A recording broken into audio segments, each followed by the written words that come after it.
दोस्तों, स्वागत है आप सभी का हमारे अपने YouTube चैनल पर। आज हम बात करने वाले हैं राजस्थान की भाषा और साहित्य के बारे में।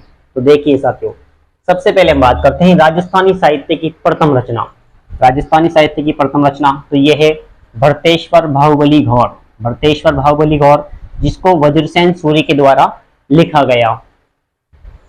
राजस्थानी साहित्य की प्रथम रचना की हम बात करते हैं समतोलव, यानी समतोलव राजस्थानी साहित्य की प्रथम रचना तो यह है भरत बाहुबली रास। भरत बाहुबली रास, इसको लिखा है शालीभद्र सूरी के द्वारा। वचनिका शैली की प्रथम रचना की हम बात करते हैं। वचनिका शैली की प्रथम रचना तो यह है अचलदास खींचीरी वचनिका।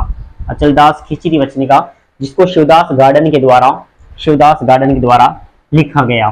राजस्थानी भाषा का प्रथम नाटक, यानी हम बात करते हैं राजस्थानी भाषा का प्रथम नाटक तो यह है केसर विलास। इसको लिखा है शिवचंद भरतिया के द्वारा। राजस्थानी भाषा का प्रथम नाटक है केसर विलास, जिसको शिवचंद भरतिया के द्वारा लिखा गया है। राजस्थानी भाषा का प्रथम उपन्यास, तो राजस्थानी भाषा का प्रथम उपन्यास है कनक सागर। कनक सागर, इसको भी शिवचंद भरतिया के द्वारा लिखा गया। आगे हम देखते हैं स्वतंत्र काल में राजस्थानी भाषा का प्रथम उपन्यास, यानी स्वतंत्र काल में राजस्थानी भाषा का प्रथम उपन्यास की हम बात करते हैं तो ये है आबे पटकी। आबे पटकी, जिसको श्रीलाल नथमल जोशी के द्वारा लिखा गया। जिसको श्रीलाल नथमल जोशी के द्वारा लिखा गया।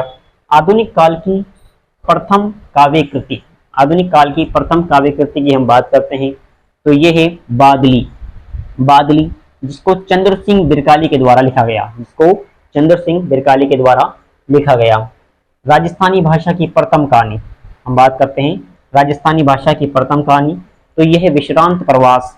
विश्रांत प्रवास, जिसको शिवचंद्र भरतिया के द्वारा लिखा गया।